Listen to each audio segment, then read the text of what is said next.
Southeast Radio's Business Matters with Carl Fitzpatrick. Southeast Radio. Well, as CMO of Time Doctor and Staff.com, which have been described as one of the most popular time tracking and productivity software platforms, Liam Martin has now co-authored a book which aims to develop employers' mindsets and facilitate successful remote working practices. Liam, before we discuss the book, I understand that a number of people in your team are currently based in the Ukraine. How are they doing? Thanks for having me. They're doing well. Again, this is one of the, disadvantages of having a distributed team throughout 40 different countries throughout the world is you end up having people everywhere. And our team members have, at this point, been safe, but we're hopeful that we can get them out as quickly as possible.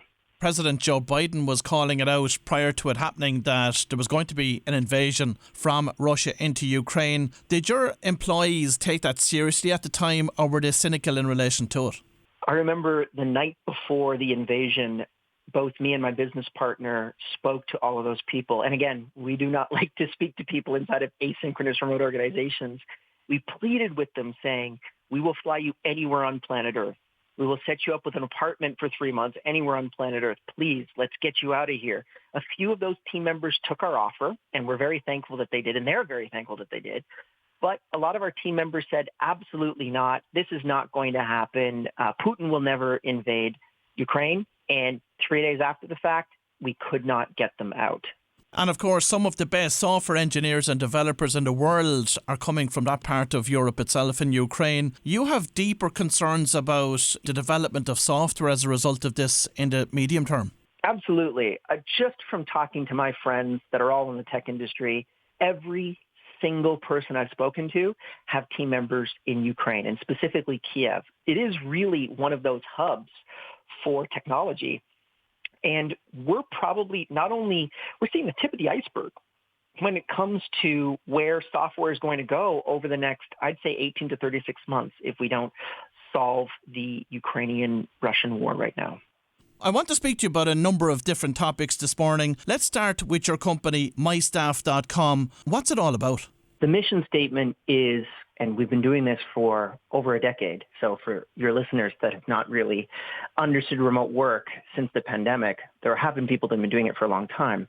Our mission is empowering the world's transition towards remote work. So we have tools like timedoctor.com, which is time tracking tools for remote workers, staff.com, which is a time analytics tool to be able to measure exactly what you can do to become more productive in your work, and then Running Remote, which is the largest conference on building and scaling remote teams. And of course, Liam, there are lots of employers now that are finding themselves in a situation where they can bring staff back into the workplace, but many of their staff want to continue working at least for part of the week from home. Some of the concerns that employers have around this is, how do we manage their performance and their effectiveness? Talk to me about how Time Doctor does that.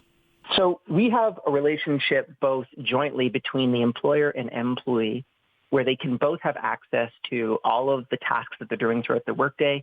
They can analyze what websites they're interacting with and really figure out what are the critical things that they can do to become more productive throughout their workday. And it's really important to be able to make sure that both the employee and employer have access to that information jointly, so they can both see the same definition of truth and not necessarily just have one party have access to that information. But we've been doing this for almost 12 years now, and it really allows for people that peace of mind and accountability that employers are looking for while still optimizing the productivity of individual employees. And your website, staff.com, is dubbed as the Fitbit for work. Explain how that works. So I don't know if you've worn a Fitbit, or I have something called an Oura Ring, which just analyzes all of the different things that I do throughout the workday and makes very specific suggestions to me on what I should be doing to be able to optimize my productivity. I remember one evening I was out drinking with a few buddies of mine, and the next morning it suggested that I drink water because it thought that I had a couple too many drinks. We do exactly the same thing with staff.com, where we can tell you, you're actually working too hard. You're working on the weekends, and it looks to me like you're just about to burn out. So I would suggest that you stop working on the weekends or evenings, or I would stop spending so much time on Zoom as an example. It's not really good for your overall productivity. And of course, you're based in Montreal in Canada, and you're also the co-founder of the Running Remote conference. Provide us with this year's theme for that conference. Sure. So Running Remote is the conference specifically focused on building and scaling remote teams. We've been running it for about 5 years, and we really, at that point, were looking at a very small cottage industry. We ran the largest conference in the space, and it was 750 people back in 2019. Obviously, now the subject has grown quite a bit bigger since 2019, and we bring people in from almost every country on planet Earth to be able to learn the tactical and strategic skills that you need to be able to not just build a business remotely, but scale a business remotely. And what are those skills? So it's quite counterintuitive. When the pandemic started, everyone was doing what I like to call emergency remote work, or basically work from home at gunpoint. It was a emergency experience where everyone was saying, okay, within a few days, we have to switch our entire operations over to remote. Well, the reality is that the vast majority of those people just recreated the office remotely, as opposed to actually recognizing how to manage remote workers. And this is really focused on a couple different variables that we'll probably talk about, but the biggest one is the concept that we call asynchronous management, which just effectively is the ability to be able to manage a business without necessarily having face-to-face conversations with anyone inside of that organization. Something that has caused many problems for employers over the past 2 years is their ability to manage the culture within the organisation when you have so many of their staff dispersed right across the country and also right across the world. Absolutely. The forced cultural programs that have been implemented over the last 2 years have been probably really difficult for employees as well. The vast majority of the time, employees want to be able to engage with a company's culture on their terms. And unfortunately, as we've been going through this transition to remote, not many HR professionals really recognize how to make that shift over. So what we suggest inside of the remote work world is work with those individual people. What do they want to do? Do they want to actually get a couple dollars together every single Friday night and go out with a couple of their friends that they wouldn't work with in person throughout the work week and go out to a pub at the end of the day? Do they want to use Oculus Rift headsets to be able to interact with people virtually in the metaverse? Or do they want to just completely not interact with those people, interact with them in a completely different way? You need to be able to ask those people those questions. Don't just assume that cultural kind of interaction effects are the same in the office as they are remote. And Liam, the pandemic itself prompted yourself and Rob Rawson to write the book, Running Remote. What do you hope to achieve from that? So for me, it's really focusing on this core tenet, which was the vast majority of people that transitioned towards remote work were doing it in an emergency capacity. So I love that the media is now using this term work from home, because it really is that. We just traded the office for the home, but it's not really remote work. Remote work is empowering people to take their work with them, it not being a particular place. And inside of that, focusing on the managerial underpinnings of managing a remote team. The vast majority of books right now, and I haven't found one yet, actually talk about how to manage a remote team. They simply assume it's exactly the same thing, and unfortunately it isn't. You mentioned the term asynchronous management. So what is that and how does it work? Asynchronous management is the philosophy that you can operate a business without actually interacting with people face to face. And this was born out of the remote pioneer movement. All of these guys that I've interviewed over the last 20 years that have built multi-billion-dollar companies. And the thing that's craziest about them is they rarely interact with their employees face to face. And they rarely interact with them even through video programs like Zoom or Slack or any of the other kind of direct synchronous forms of communication that you're probably accustomed to today. They build processes and systems. They have project management systems that allow them to be able to manage these people without actually interacting with them directly. It's somewhat counterintuitive, but what it creates is an environment where you can scale your organization as quickly as you want, because it's actually the platform that is the manager, not necessarily individual employees. And the first principle of the async mindset is deliberate communication. Where do communication breakdowns arise? The vast majority of those are in understanding communication in asynchronous ways. So we have a personal saying inside of our company, and we apply it to almost everyone else that we talk to, which is always assume positive intent. You can't communicate emotion through a Slack message or a Google Meet message or through an email in the same way that you can face-to-face. So you always have to assume positive intent for people, and that usually gets rid of the vast majority of these situations, but fundamentally, it's just emotional communication, which is very difficult through asynchronous remote teams. Democratise workflow is the second principle of the async mindset. What is this and why is it so important? So when you look at remote-first organizations, the vast majority of them, and again, it's a very small subset of what I'll call work from home, they provide a form of radical transparency that you probably never really experienced before.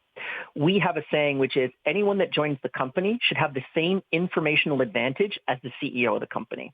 So when you provide that type of advantage, it allows for that employee to be able to, number one, make much more autonomous decisions without necessarily management telling them what to do. But more importantly, it actually allows them to accept difficult decisions that are coming from the CEO or their executive team. So when someone joins the company, they get access to the P&L. They know who our customers are. They know how much they make. They know every single meeting. They know the minutes of those meetings. They have the same informational advantage as the CEO. Again, it's pretty scary for a lot of CEOs to do it, but once they actually do it, your employees are going to be much more loyal to the organization and understand why difficult decisions are made inside of the business. And of course, what gets measured gets done, but how can an employer generate detailed metrics for the area of remote working? So that's another thing that I think is quite interesting. When I've been studying the corporate in-person office environment, is it seems like the vast majority of metrics are recorded in a very old school way. I tell you what my metrics are, you tell your manager what my metrics are, and then that manager tells the boss what the metrics are. Inside of asynchronous organizations, we document that entire process. So everyone has to report their own quantitative, longitudinal metrics, and anyone inside of the organization can have access to those metrics. So it allows for people to be able to very clearly see exactly what Liam is doing or exactly what Carl is doing or Suzanne is doing, and then seeing how that impacts their success. The last point that I'd make connected to metrics is it's really important to be able to identify the right ones. And we talk about that in the book in depth, but really taking the time to be able to figure out what metric moves the business as opposed to the ones that just look good. And remote working has not just changed organisational practices for existing employees, but it has also changed hiring and onboarding protocols. What advice do you have for employers in this regard, Liam? This is a big one. We've seen the quote-unquote great resignation over the last year and a half. More people quit their jobs in the month of June in the United States than in the history of the United States. And I'm sure we've probably got the same types of numbers throughout Europe as well. We're seeing a massive shift, and the vast majority of those people are leaving because they're being forced back inside of the office. So when you onboard people, it's really important to be able to, number one, provide them flexibility in their work lives. So do they want to work from an office? Do they want to work from home? Come to them, ask them what they want. And that's going to, number one, significantly increase your retention, but more importantly, allow for much easier onboarding. The next thing that I would touch on is the actual process of onboarding is, again, pretty broken because we're simply using the model of the office to be able to communicate to remote-first organizations. Inside of remote companies, the vast majority of onboarding is actually done by the platform itself. All of the processes and documentation is basically consumed by the individual employee. And then when they're ready to talk to their manager and they have questions, that's when they reach out. And Liam, one of the other challenges that lots of employers seem to have experienced over the past 2 years with that transition to remote working is actually in relation to training new staff. And it seems to be that it's taking an awful lot longer for a staff member to be trained in terms of how to do a particular role remotely than what it would in an office environment. What advice have you got for employers in that regard? Well, again, that's a breakdown between the recreating of the office and remote work. So what I would suggest to them is, number one, we encourage everyone within 6 months of them taking on a position with us, we write a core document, which is how to do your job. And vast majority of people are about 6 pages long. It has links to a bunch of other processes inside of the organization. And then inside of that, the employee ceases to own that position, but becomes the operator of that position. And again, that's a very small shift between owning the position and operating inside of that position. Because sometimes we'll analyze that document and figure out, wow, there's a whole bunch of stuff that you're doing here that you don't need to do anymore, that we could basically automate with software, that we can have you focus on more difficult problems inside of the organization. And if you do this for every single person inside of your company right now, it's going to, number one, allow the organization to move a lot faster. But when you actually leave that position and someone else joins and has that new onboarding experience, you're going to have a document tailored exactly to them because they're going to be the new operator of that particular position. Your book, Running Remote, details real-life case studies. So what stories stand out for you? I love the one of Coinbase. So Coinbase is a cryptocurrency wallet. They IPO'd at $141 billion US right in the middle of the pandemic. And for the first time in the history of the Security and Exchange Commission, they were able to state that their headquarters is nowhere. And the reason why they were allowed to do that is because they said anything else would be a lie. And they entered number 89 on the S&P 500, the 500 most powerful companies in the United States. This is just going to show you that remote companies that were built from the ground up with a remote philosophy are actually not just lifestyle businesses or businesses that you kind of do on the side that maybe make $500,000 a year. They're multi-billion dollar, or in this case, $141 billion mega corporations that I believe are actually going to become the majority of the leading companies in the next 5 to 10 years. Social isolation is an aspect of this new way of working that can cause issues for employees. So how should it be addressed by employers? The breakdown and misunderstanding of where socialization comes from, I think, is a really interesting subject here.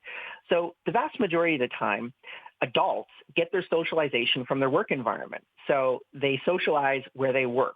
And that's kind of their, I call the arranged marriage concept.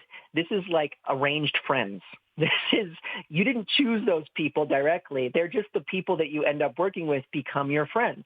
Well, inside of remote first organizations, you can choose your own path. You can build your own social relationships, and you can make sure that you're staying away from that social isolation that is classically what the vast majority of these newly remote employees are experiencing, recognizing that you can go to co-working spaces, you go to coffee shops, you can go to different sports leagues, different classes that might be offered. That's where you want to be able to get access to that social network that's going to be able to not only sustain your social life, but also reinforce your work life. And finally, I think that we've all accepted that remote working is here to stay, but what does its future look like? I think that we're moving from a state of emergency work from home to remote work, which is what it was before the pandemic started. In January of 2020, 4% of the U.S. workforce was working remotely. By March, 45% of the U.S. workforce was working remotely. And this is extrapolated throughout the world. That was the largest transition in the history of work since the Industrial Revolution. But the Industrial Revolution took 80 years, and we did it in March. So I see us moving that same level of, that same exponential shift over the next 5 years, where we're going to see that the genie's been let out of the bottle. You can no longer go back to the office completely. It's going to be a hybrid and remote first world.